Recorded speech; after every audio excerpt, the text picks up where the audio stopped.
Çok güzel bir evlat yetiştirmişsiniz. Ben bütün Azerbaycan halkı adına sizlere minnet duyuyorum. Çok teşekkür ediyorum size. Anam həmişə sizin Mahsunun mahnılarını oxuyurdu. Həmişə əzbərdən bilirdi, oxuyurdu. İşdə də, evdə də, bir də gördüm, həmişə elə dodağında zümzümə edirdi, oxuyurdu. Müharibəyə getdi, anar hərbici deyil idi, anar əskər deyil idi. 31 yaşında bir vətən fədaisi idi, getdi döyüşə. Zəbə yoldaşları gəlib danışırlar ki, orada da oxuyurdu. Elə ancaq Mahsunun mahnılarını oxuyurdu. İndi mən də 2 ildir istəyirdim ki, yəni mümkün qədər Türkiyəyə gedim, haradasa Mahsunu görüm, onu görmək istəyirdim. İndi ananın arzusu idi.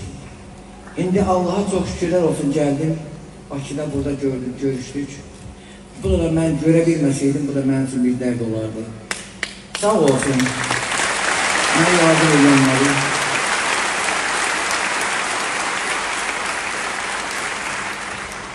Kəmalə xanım, Milli TV-nin rəhbəri rejissoru zəng elədi ki, Mahsun Qırmızıgül'ün konserti var.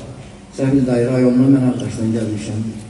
Dedilər ki, Mahsun Qırmızıgül'ün konserti var.